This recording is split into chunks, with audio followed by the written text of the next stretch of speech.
আসসালামু আলাইকুম। একটা খুবই শর্ট ভিডিও হবে, একটু মনোযোগ সহকারে দেখবা। আমরা এখানে দুইটা এমসিকিউ রাখছি, এক্স্যাক্ট সেম চ্যাপ্টারের, গতিবিদ্যা চ্যাপ্টারের, ফিজিক্সের, ইঞ্জিনিয়ারিং এমসিকিউ এবং ভার্সিটি ইউনিট এমসিকিউ, দুইটার মধ্যে ডিফারেন্স বোঝানোর জন্য আমরা জাস্ট কোশ্চেনটা পড়ি। একটি ফুটবলকে ভূমির সাথে 30 ডিগ্রি কোণে 32 মিটার/সেকেন্ড বেগে কিক করা হলো। 1.4 সেকেন্ড পরে ফুটবলের বেগের মান কত? এটা সিকিউর ওয়েটে 2021 সালে আসছিল। তো এই কোশ্চেনটা যদি একটু সলিউশনটার দিকে তাকাই, প্রথমে আমাকে এই বেগটা দুইটা উপাংশ বের করতে হবে। একটা হলো vx বের করতে হবে, একটা হলো vy বের করতে হবে। vx কি, এক্সটা সময়ের সাথে চেঞ্জ হয় না, তো সেটা হলো v নট cos থিটা আকারে যাবে, আর vyটা হবে হলো v not sin theta minus gt। এই তো, এটা সময়ের সাথে চেঞ্জ হবে। দেন দুইটা যখন আমি বের করব, দুইটা বের করতে নিঃসন্দেহে আমার ক্যালকুলেটর লাগবে। তারপরে আমি কি করব, আমি রুট করব, দেন vx স্কোয়ার করব, vy স্কোয়ার করব। অর্থাৎ টোটাল এক স্টেপ, দুই স্টেপ, 3 স্টেপে আমার এই ম্যাথটা হবে। ঠিক আছে? আচ্ছা, দ্বিতীয় যে কোশ্চেনটা বলছে, আনুভূমিকের সাথে 30 ডিগ্রি কোণ করে 50 মিটার/সেকেন্ড বেগে একটা বুলেট ছোড়া হলো, সেটা 60 মিটার দূরে অবস্থিত দেওয়ালকে কত উচ্চতায় আঘাত করবে। অর্থাৎ এই যে এই টাইপের হলো ম্যাথ। এই যে ডিস্টেন্সটা, এক্স ডিস্টেন্সটা হইলো গিয়ে আমাদের হলো 60 মিটার, এবং এটার বেগ হইলো আমাদের ভি দেওয়া আছে 50 মিটার/সেকেন্ড, আর থিটা হইলো গিয়ে আমাদের কত ডিগ্রি? থিটা হলো সুন্দর মতো আমাদের 30 ডিগ্রি। ঠিক আছে? তো আমাকে বলতে হবে যে এই যে এইচ যেটা, বা এই যে ওয়াই, এখানকার ওয়াই যেটা, এই ওয়াইটা কত। এই ম্যাথটা চাইলে 2-3 স্টেপে করা যায়, বাট যারা ইঞ্জিনিয়ারিং পাবলিক তারা সিম্পল একটা সূত্র দিয়ে করবে, সেটা হলো y ইজ ইকুয়াল টু হলো x tan alpha minus gx square divide by 2v square alpha.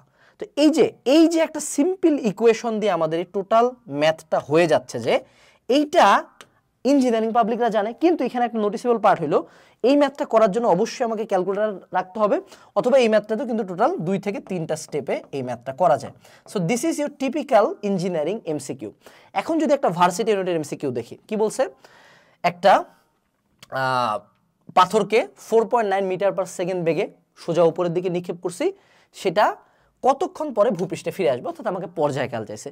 তো আমরা টি ইজ ইকুয়াল টু জানি কি, 2u ডিভাইডেড বাই জি। এখন দেখো 2 × 4.9 ডিভাইডেড বাই 9.8, 4.9 দুগুণে কিন্তু 9.8, তার মানে এটা সময় হলো 2 সেকেন্ড। এটা সরি, এটা হবে হলো 2 2 2 কাটা 1 সেকেন্ড। এটার উত্তর হলো 1 সেকেন্ড। দেখো, এই ম্যাথটা করার জন্য আমাকে ক্যালকুলেটরও করতে হবে না, লিখতে হবে না, মুখেও কিন্তু করে ফেলা যায় যে এটার উত্তর হলো গিয়ে আমাদের নিঃসন্দেহে 1 সেকেন্ড। আবার দেখো, একটি পাথরকে 9.8 মিটার/সেকেন্ড বেগে উপরের দিকে নিক্ষেপ করা, এটা কতক্ষণ পরে নিচে নামবে? তো এটার উত্তর কি, 2 × 9.8 ডিভাইডেড বাই 9.8। এই তো, তার মানে এটা কি 2 সেকেন্ড। এই তো, মুখেই করা যাচ্ছে। আবার 3 নম্বর কোশ্চেনটা কি বলছে, 2 কিলোমিটার উঁচুতে আনুভূমিক পথে 200 মিটার/সেকেন্ড সমগতিতে উড্ডয়নশীল একটা বোমারু বিমান থেকে বাঁধন আলগা করে একটা জিনিস ছাড়ে দিছে। অর্থাৎ এমনে সে যাচ্ছিল, এখান থেকে একটা জিনিস আমি ছাড়ে দিছি। তো এইটা হলো যে আনুভূমিকভাবে পড়ন্ত বস্তু সূত্রাবলী থেকে। ঠিক আছে? তো এবং মাটিতে পড়তে কত সময় নেবে যদি তার এই অভিকর্ষ ত্বরণজনিত সময় হলো, অভিকর্ষ ত্বরণ হলো 10, অর্থাৎ 9.8 দিয়ে আমি ম্যাথটা করবো না, এটা আমি 10 দিয়ে করব। তো এই জায়গায় এখন নোটিসেবল পার্ট হলো যে আমাদের এটার বেগটা, আনুভূমিক অংশটা কিন্তু এখানে কাজ করবে না, উলম্ব অংশটা দেয়, অর্থাৎ এটা একটা মুক্তভাবে পড়ন্ত বস্তুর মতো আচরণ করবে। সো কতটুকু সময় লাগবে এটা কিন্তু আমরা বের করতে পারি এইটা দিয়ে, টি ইজ ইকুয়াল টু হলো √2h ডিভাইডেড বাই জি, অর্থাৎ ভি এর এখানে কোনো কাজ নাই। এবং একটু আমরা যদি নোটিস করি, এখানে তাকায় দেখি 2 × h এর মানটা এরা কত দিছে, 2 কিলোমিটার, তাই না? তার মানে 2000 মিটার, এবং নিচে দিছে কি, জি, জি এর মান এরা কত বলে দিছে, 10 বলে দিছে। তো একটু যদি আমরা দেখি এই পুরা ম্যাথটাতে 0 0 কাটা, অর্থাৎ √400, অবশ্যই এটা বর্গ সংখ্যা, তার মানে কি 20 স্কোয়ার মানেই তো হলো 400। তো এটার উত্তর কত হবে বলো দেখি? নিঃসন্দেহে উত্তর হবে গুলো আমাদের 20 সেকেন্ড। এই যে হলো আমাদের এ হবে উত্তর। তো এই দুই টাইপের ম্যাথের মধ্যে একটু নোটিস করে দেখো, engineering is টাফার, engineering needs calculator, engineering needs more practice, engineering needs some sort of rough, and engineering এর বাইরে ভার্সিটির জন্য কিন্তু মুখে করতে হয়, এই রাফ ক্যালকুলেশন অনেক ভালো হইতে হয়। তো তুমি যদি এই দুইটার মধ্যে ইঞ্জিনিয়ারিং এমসিকিউ নিয়ে চিন্তা করো, যেটা এবছর বুয়েট প্রিলিতে আছে, রুয়েট প্রিলিতে আছে, এটা এবছর সাস্টে আছে, এটা এবছর কুয়েটেও আছে, একমাত্র চুয়েট বলছে যে তারা এখনো ফাইনাল ডিসিশন দেয় নাই। অর্থাৎ লিটারালি আমার যে 4টা এক্সাম, ইঞ্জিনিয়ারিং এর সবচেয়ে মেইন 4টা এক্সাম, প্রত্যেকটাতে কিন্তু ইঞ্জিনিয়ারিং এমসিকিউ আছে রিটেনের সাথে, বা রিটেন এক কথায় নাইও। তো সেক্ষেত্রে ইঞ্জিনিয়ারিং এমসিকিউ সেপারেট প্রিপারেশন নিতে হবে। এই সেপারেট প্রিপারেশন নিতে চাইলে তোমাকে যেটা করতে হবে সেটা হলো ইঞ্জিনিয়ারিং এমসিকিউর উপর আলাদাভাবে দক্ষ হইতে হবে। এখন তোমার হাতে প্রথম অপশন আছে যারা গুড স্টুডেন্টস, যারা এতদিন ইঞ্জিনিয়ারিং প্রিপারেশন খুব ভালো মতো নিছো, ঠিক আছে, এবং ইঞ্জিনিয়ারিং এমসিকিউ মোটামুটি পারো, ভালো মতো পারো, ডেইলি এক্সামগুলোতে ভালো মার্ক আছে। সেক্ষেত্রে তুমি চাইলে এই লাস্ট টাইমটাতে আসে ইঞ্জিনিয়ারিং এমসিকিউর উপর অনলাইনে আমাদের প্ল্যাটফর্মে এক্সাম দিতে পারো।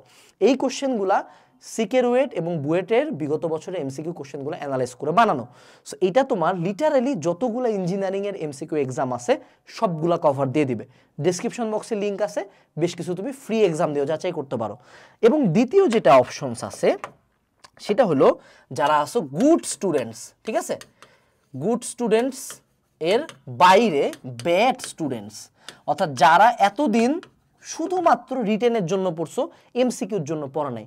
তোমরা চাইলে ইঞ্জিনিয়ারিং এমসিকিউ, এই যে একটা যে আমরা দুইটা ম্যাথ দেখলাম, ওই দুইটা ম্যাথকে কিভাবে অ্যাপ্রোচ করা যায়, ইঞ্জিনিয়ারিং প্রত্যেকটা টাইপের ম্যাথ আলাদাভাবে অ্যাপ্রোচ করতে হয়, প্রত্যেকটা সূত্র আলাদাভাবে জানতে হয়, এবং অনেক ম্যাথের ক্ষেত্রে কিন্তু ইঞ্জিনিয়ারিংয়ের শর্টকাট অ্যাভেলেবল আছে।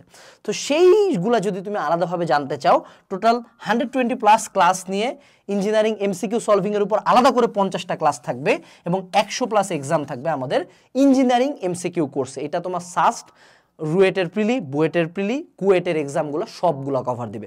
তো চাইলে তুমি এই কোর্সটাতে এনরোল করতে পারো ভিডিও ডেসক্রিপশন বক্স থেকে, এটা কমপ্লিটলি আপ টু ইউ। এটুকু ছিল আজকের ভিডিওতে, বাট মুদ্রা কথা ইঞ্জিনিয়ারিং এমসিকিউর জন্য সেপারেটলি একটা প্রিপারেশন নেওয়ার মাইন্ডসেট রেডি করো এবং এখন থেকে প্রিপারেশন নাও, তাইলেই ইনশাল্লাহ চান্স হবে। আসসালামু আলাইকুম, টাটা।